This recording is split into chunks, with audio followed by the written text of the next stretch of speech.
श्रीमद् भागवत महापुराण पंचम स्कंद 14वां अध्याय। ओम नमो भगवते वासुदेवाय। भवाटवी का स्पष्टीकरण। श्री सुखदेव जी बोले, राजन, देहाभिमानी जीवों के द्वारा सत्वादि गुणों के भेद से शुभ, अशुभ और मिश्र तीन प्रकार के कर्म होते रहते हैं। उन कर्मों के द्वारा ही निर्मित नाना प्रकार के शरीरों के साथ होने वाला जो संयोग वियोगादि रूप अनादि संसार जीव को प्राप्त होता है, उसके अनुभव के 6 द्वार हैं। मन और 5 ज्ञानेंद्रियां।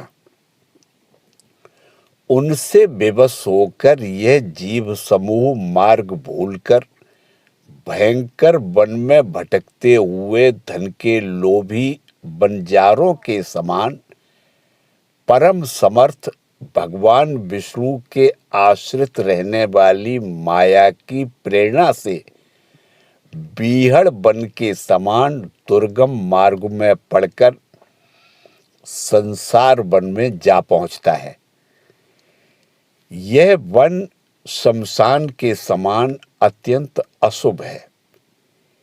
इसमें भटकते हुए उसे अपने शरीर से किए हुए कर्मों का फल भोगना पड़ता है।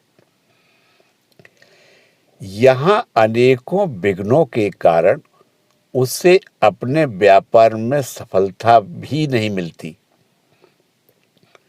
तो भी यह उसके श्रम को शांत करने वाले श्री हरि एवं गुरुदेव के चरणार बिंद मकरंद मधु के रसिक भक्त भ्रमरों के मार्ग का अनुसरण नहीं करता। इस संसार वन में मन सहित 6 इंद्रियां ही अपने कर्मों की दृष्टि से डाकुओं के समान है। बहुत बहुत सा कष्ट उठाकर जो धन कमाता है, उसका उपयोग धर्म में होना चाहिए। वही धर्म यदि साक्षात भगवान परम पुरुष की आराधना के रूप में होता है, तो उसे परलोक में निःश्रेयस का हेतु बतलाया गया है। किंतु जिस मनुष्य का बुद्धि रूप सारथी विवेकहीन हो जाता है और मन वश में नहीं होता, उसके उन धर्मोपयोगी धन को ये मन सहित 6 इंद्रियां देखना, स्पर्श करना, सुनना, स्वाद लेना, सूंघना, संकल्प विकल्प करना और निश्चय करना, इन वृत्तियों के द्वारा गृहस्थोचित विषय भोगों में फंसाकर उसी प्रकार लूट लेती हैं जिस प्रकार बेईमान मुखिया का अनुगमन करने वाले एवं असावधान बंजारों के दल का धन चोर डाकू लूट ले जाते हैं। ये ही नहीं, उस संसार वन में रहने वाले उसके कुटुंबी भी, जो नाम से तो स्त्री पुत्रादि कहे जाते हैं, किंतु कर्म जिनके साक्षात भेड़ियों और गीदड़ों के समान होते हैं, उस अर्थ लोलुप कुटुंबी के धन को उसकी इच्छा न रहने पर भी उसके देखते देखते इस प्रकार छीन ले जाते हैं, जैसे भेड़िया गड़रियों से सुरक्षित भेड़ों को उठा ले जाते हैं। जिस प्रकार यदि किसी खेत के बीजों को अग्नि द्वारा जला न दिया गया हो, तो प्रतिवर्ष जोतने पर भी खेती का समय आने पर वह फिर झाड़ झंकार, लता और तृण आदि से गहन हो जाता है, उसी प्रकार यह गृहस्थ आश्रम भी कर्म भूमि है। इसमें भी कर्मों का सर्वथा उच्छेद कभी नहीं होता, क्योंकि यह घर कामनाओं की पिटारी है। उस गृहस्थाश्रम में आसक्त हुए व्यक्ति के धन रूप बाहरी प्राणों को डांस और मच्छरों के समान नीच पुरुषों से तथा टिड्डी, पक्षी, चोर और चूहे आदि से क्षति पहुंचती रहती है। कभी इस मार्ग में भटकते भटकते यह अविद्या, कामना और कर्मों से कलुषित हुए अपने चित्त से दृष्टि दोष के कारण इस मर्त्य लोक को, जो गंधर्व नगर के समान असत है, सत्य समझने लगता है। फिर खान पान और स्त्री प्रसंग आदि व्यसनों में फंसकर मृग तृष्णा के समान मिथ्या विषयों की ओर दौड़ने लगता है। कभी बुद्धि के रजोगुण से प्रभावित होने पर सारे अनर्थों की जड़ अग्नि के मलरूप सोने को ही सुख साधन समझकर उसे पाने के लिए लालायित हो इस प्रकार दौड़ धूप करने लगता है, जैसे वन में जाड़े से ठिठुरता हुआ पुरुष अग्नि के लिए व्याकुल होकर उन्मुख पिशाच की ओर उसे आग समझकर दौड़े। कभी इस शरीर को जीवित रखने वाले घर, अन्न, जल और धन आदि में अभिनिवेश करके इस संसार वन में इधर उधर दौड़ धूप करता रहता है। कभी बवंडर के समान आंखों में धूल झोंक देने वाली स्त्री गोद में बैठा लेती है, तो तत्काल रागांध सा होकर सत्पुरुषों की मर्यादा का भी विचार नहीं करता। उस समय नेत्रों में रजोगुण की धूल भर जाने से बुद्धि ऐसी मलिन हो जाती है कि अपने कर्मों के साक्षी दिशाओं के देवताओं को भी भुला देता है। कभी अपने आप ही एकाध बार विषयों का मिथ्यात्व जान लेने पर भी अनादिकाल से देह में आत्मबुद्धि रहने से विवेक बुद्धि नष्ट हो जाने के कारण उन मरीचिका तुल्य विषयों की ओर ही फिर दौड़ने लगता है। कभी प्रत्यक्ष शब्द करने वाले उल्लू के समान शत्रुओं की और परोक्ष रूप से बोलने वाले झिंगुरों के समान राजा की अति कठोर एवं दिल को दहला देने वाली डरावनी डांट दपट से इसके कान और मन को बड़ी व्यथा होती है। पूर्व पुण्य छीण हो जाने पर यह जीवित ही मुर्दे के समान हो जाता है और जो कारस्कर एवं काकतुंड आदि जहरीले फलों वाले पाप वृक्षों, इसी प्रकार की दूषित लताओं और विषैले कुओं के समान है तथा जिनका धन इस लोक और परलोक दोनों के ही काम में नहीं आता और जो जीते हुए भी मुर्दे के समान है, उन कृपण पुरुषों का आश्रय लेता है। कभी असत पुरुषों के संग से बुद्धि बिगड़ जाने के कारण सूखी नदी में गिरकर दुखी होने के समान इस लोक और परलोक में दुख देने वाले पाखंड में फंस जाता है। जब दूसरों को सताने से उसे अन्न भी नहीं मिलता, तब वह अपने सगे पिता पुत्रों को अथवा पिता या पुत्र आदि का एक तिनका भी जिनके पास देखता है उनको फाड़ खाने के लिए तैयार हो जाता है। कभी दावानल के समान प्रिय विषयों से शून्य एवं परिणाम में दुखमय घर में पहुंचता है तो वहां इष्ट जनों के वियोगादि से उसके शोक की आग भड़क उठती है। उससे संतप्त होकर वह बहुत ही खिन्न होने लगता है। कभी काल के समान भयंकर राजकुल रूप राक्षस इसके परम प्रिय धन रूप प्राणों को हर लेता है तो यह मरे हुए के समान निर्जीव हो जाता है।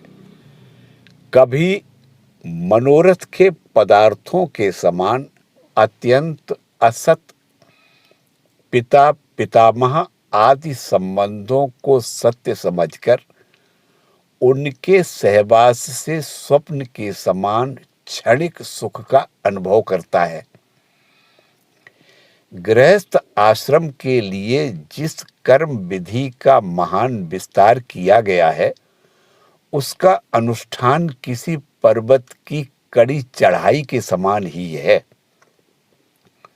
लोगों को उस ओर प्रवृत्त देखकर उनकी देखा देखी जब यह भी उसे पूरा करने का प्रयत्न करता है तब तरह तरह की कठिनाइयों से क्लेशित होकर कांटे और कंकड़ों से भरी भूमि में पहुंचे हुए व्यक्ति के समान दुखी हो जाता है। कभी पेट की असह्य ज्वाला से अधीर होकर अपने कुटुंब पर ही बिगड़ने लगता है। फिर जब निद्रा रूप अजगर के चंगुल में फंस जाता है तब अज्ञान रूप घोर अंधकार में डूबकर सूने वन में फेंके हुए मुर्दे के समान सोया पड़ा रहता है। उस समय इसे किसी बात की सुध नहीं रहती। कभी दुर्जन रूप काटने वाले जीव इतना काटते तिरस्कार करते हैं इसके गर्भ रूप दांत जिनसे वह दूसरों को काटता था टूट जाते हैं।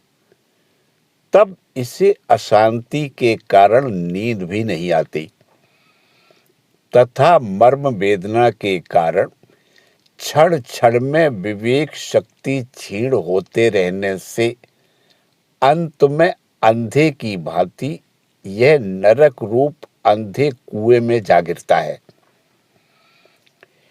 कभी विषय सुख रूप मधुकणों को ढूंढते ढूंढते जब यह लुक छिपकर पर स्त्री या पर धन को उड़ाना चाहता है तब उनके स्वामी या राजा के हाथ से मारा जाकर ऐसे नरक में जा गिरता है जिसका और छोर नहीं है।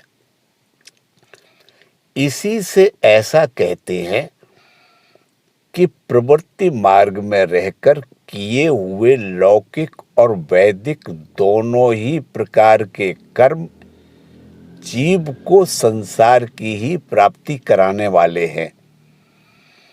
यदि किसी प्रकार राजा आदि के बंधन से छूट भी गया तो अन्याय से अपहरण किए हुए उन स्त्री और धन को देवदत्त नामक कोई दूसरा व्यक्ति छीन लेता है और उससे विष्णुमित्र नाम का कोई तीसरा व्यक्ति झटक लेता है।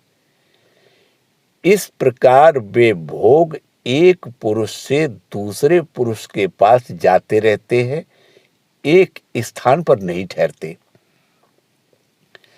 कभी कभी शीत और वायु आदि अनेकों आधिदैविक आदि भौतिक और आध्यात्मिक दुख की स्थितियों के निवारण करने में समर्थ न होने से यह अपार चिंताओं के कारण उदास हो जाता है। कभी परस्पर लेन देन का व्यवहार करते समय किसी दूसरे का थोड़ा सा दमड़ी भर अथवा इससे भी कम धन चुरा लेता है तो इस बेईमानी के कारण उससे बैर ठन जाता है। राजन, इस मार्ग में पूर्वोक्त विघ्नों के अतिरिक्त सुख दुख, राग द्वेष, भय, अभिमान, प्रमाद, उन्माद, शोक, मोह, लोभ, मात्सर्य, ईर्ष्या, अपमान, क्षुधा पिपासा आदि व्याधि, जन्म, जरा और मृत्यु आदि और भी अनेकों विघ्न हैं। इस विघ्न बहुल मार्ग में इस प्रकार भटकता हुआ यह जीव किसी समय देव माया रूपिणी स्त्री के बाहुपास में पड़कर विवेकहीन हो जाता है। तब उसी के लिए विहार भवन आदि बनवाने की चिंता में ग्रस्त रहता है और उसी के आश्रित रहने वाले पुत्र, पुत्री और अन्यान्य स्त्रियों के मीठे मीठे बोल, चितवन और चेष्टाओं में आसक्त होकर उन्हीं में चित्त फंस जाने से वह इंद्रियों का दास अपार अंधकार में नरकों में गिरता है। काल चक्र साक्षात भगवान विष्णु का आयुध है। वह परमाणु से लेकर द्विपरार्ध पर्यंत क्षण, घटी आदि अवयवों से युक्त है। वह निरंतर सावधान रहकर घूमता रहता है। जल्दी जल्दी बदलने वाली बाल्य, यौवन आदि अवस्थाएं ही उसका वेग है। उसके द्वारा वह ब्रह्मा से लेकर क्षुद्राति क्षुद्र तृण पर्यंत सभी भूतों का निरंतर संहार करता रहता है। कोई भी उसकी गति में बाधा नहीं डाल सकता। उससे भय मानकर भी जिनका यह काल चक्र निज आयुध है, उन साक्षात भगवान यज्ञ पुरुष की आराधना छोड़कर वह मंदवती मनुष्य पाखंडियों के चक्कर में पड़कर उनके कंक, गिद्ध, बगुला और बटेर के समान आर्य शास्त्र बहिष्कृत देवताओं का आश्रय लेता है, जिनका केवल वेद बाह्य अप्रामाणिक आगमों ने ही उल्लेख किया है। ये पाखंडी तो स्वयं ही धोखे में हैं। जब यह भी उनकी ठगाई में आकर दुखी होता है तब ब्राह्मणों की शरण लेता है, किंतु उपनयन संस्कार के अनंतर श्रौत स्मार्त कर्मों से भगवान यज्ञ पुरुष की आराधना करना आदि जो उनका शास्त्रोक्त आचार है वह इसे अच्छा नहीं लगता। इसलिए वेदोक्त आचार के अनुकूल अपने में शुद्धि न होने के कारण यह कर्म शून्य शूद्र कुल में प्रवेश करता है, जिसका स्वभाव वानरों के समान केवल कुटुंब पोषण और स्त्री सेवन करना ही है। वहां बिना रोक टोक स्वच्छंद विहार करने से इसकी बुद्धि अत्यंत दीन हो जाती है और एक दूसरे का मुख देखना आदि विषय भोगों में फंसकर इससे मृत्यु काल का भी स्मरण नहीं रहता।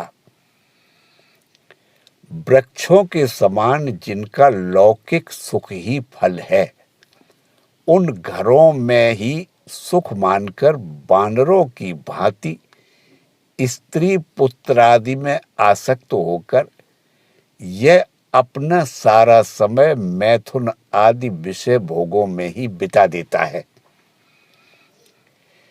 इस प्रकार प्रवृत्ति मार्ग में पड़कर सुख दुख भोगता हुआ यह जीव रोग रूपी गिरी गुहा में फंसकर उसमें रहने वाले मृत्यु रूप हाथी से डरता रहता है। कभी कभी शीत वायु आदि अनेक प्रकार के आधि दैविक आधि भौतिक आध्यात्मिक दुखों की निवृत्ति करने में जब असफल हो जाता है, तब उस समय अपार विषयों की चिंता से वह खिन्न उठता है। कभी आपस में क्रय विक्रय आदि व्यापार करने पर बहुत कंजूसी करने से इसे थोड़ा सा धन हाथ लग जाता है। कभी धन नष्ट हो जाने से जब इसके पास सोने बैठने और खाने आदि की भी कोई सामग्री नहीं रहती, तब अपने अभीष्ट भोग न मिलने से यह उन्हें चोरी आदि बुरे उपायों से पाने का निश्चय करता है। इससे इसे जहां तहां दूसरों के हाथ से बहुत अपमानित होना पड़ता है। इस प्रकार धन की आसक्ति से परस्पर बैर भाव बढ़ जाने पर भी यह अपनी पूर्व वासनाओं से विवश होकर आपस में विवाह आदि संबंध करता और छोड़ता रहता है। इस संसार मार्ग में चलने वाला यह जीव अनेक प्रकार के क्लेश और विघ्न बाधाओं से बाधित होने पर भी मार्ग में जिस पर जहां आपत्ति आती है अथवा कोई मर जाता है, उसे जहां का तहां छोड़ देता है तथा नए जन्मे हुओं को साथ लगाता है। कभी किसी के लिए शोक नहीं करता, किसी का दुख देखकर मूर्छित हो जाता है, किसी के वियोग होने की आशंका से भयभीत हो उठता है, किसी से झगड़ने लगता है, कोई आपत्ति आती है तो रोने चिल्लाने लगता है, कहीं कोई मन के अनुकूल बात हो गई तो प्रसन्नता के मारे फूला नहीं समाता, कभी गाने लगता है और कभी उन्हीं के लिए बंधने में भी नहीं हिचकता। साधु जन इसके पास कभी नहीं आते, यह साधु संग से सदा वंचित रहता है। इस प्रकार यह निरंतर आगे ही बढ़ रहा है। जहां से इसकी यात्रा आरंभ हुई है और जिसे इस मार्ग की अंतिम अवधि कहते हैं, उस परमात्मा के पास यह अभी तक नहीं लौटा है। परमात्मा तक तो योग शास्त्र की भी गति नहीं है। जिन्होंने सब प्रकार के दंड का त्याग कर दिया है, वे निवृत्ति परायण संशयात्मा मुनिजन ही उसे प्राप्त कर पाते हैं। जो दिग्गजों को जीतने वाले और बड़े बड़े यज्ञों का अनुष्ठान करने वाले राजर्षि हैं, उनकी भी वहां तक गति नहीं है। वे संग्राम भूमि में शत्रुओं का सामना करके केवल प्राण परित्याग ही करते हैं तथा जिसमें यह मेरी है ऐसा अभिमान करके बैर ठाना था, उस पृथ्वी में ही अपना शरीर छोड़कर स्वयं परलोक को चले जाते हैं। इस संसार को वे भी पार नहीं होते। अपने पुण्य कर्म का लता रूप आश्रय लेकर यदि किसी प्रकार यह जीव इन आपत्तियों से अथवा नरक से छुटकारा पा भी जाता है, तो फिर इसी प्रकार संसार मार्ग में भटकता हुआ इस जन समुदाय में मिल जाता है। यही दशा स्वर्ग आदि ऊर्ध्व लोकों में जाने वालों की भी है। राजन, राजर्षि भरत के विषय में पंडित जन ऐसा कहते हैं, जैसे गरुण जी की होड़ कोई मक्खी नहीं कर सकती, उसी प्रकार राजर्षि महात्मा भरत के मार्ग का कोई अन्य राजा मन से भी अनुसरण नहीं कर सकता। उन्होंने पुण्य कीर्ति श्री हरि में अनुरक्त होकर अति मनोरम स्त्री, पुत्र, मित्र और राज्य आदि को युवावस्था में ही विष्ठा के समान त्याग दिया था। दूसरों के लिए तो इन्हें त्यागना बहुत ही कठिन है। उन्होंने अति दुस्तेज पृथ्वी, पुत्र, स्वजन, संपत्ति और स्त्री की तथा जिसके लिए बड़े बड़े देवता भी लालायित रहते हैं, किंतु जो स्वयं उनकी दया दृष्टि के लिए उन पर दृष्टिपात करती रहती है, उस लक्ष्मी की भी लेश मात्र इच्छा नहीं की। यह सब उनके लिए उचित ही था, क्योंकि जिन महानुभावों का चित्त भगवान मधुसूदन की सेवा में अनुरक्त हो गया है, उनकी दृष्टि में मोक्ष पद भी अत्यंत तुच्छ है। उन्होंने मृग शरीर छोड़ने की इच्छा होने पर उच्च स्वर से कहा था कि धर्म की रक्षा करने वाले, धर्मानुष्ठान में निपुण, योग गम्य, सांख्य के प्रतिपाद्य, प्रकृति के अधीश्वर, यज्ञ मूर्ति सर्वांतर्यामी श्री हरि को नमस्कार है। राजन, राजर्षि भरत के पवित्र गुण और कर्मों की भक्तजन भी प्रशंसा करते हैं। उनका यह चरित्र बड़ा कल्याणकारी, आयु और धन की वृद्धि करने वाला, लोक में सुयश बढ़ाने वाला और अंत में स्वर्ग तथा मोक्ष पद की प्राप्ति कराने वाला है। जो पुरुष इसे सुनता या सुनाता है और इसका अभिनंदन करता है, उसकी सारी कामनाएं स्वयं ही पूर्ण हो जाती है। दूसरों से उसे कुछ भी नहीं मांगना पड़ता। इस प्रकार 14वां अध्याय समाप्त हुआ। ओम नमो भगवते वासुदेवाय।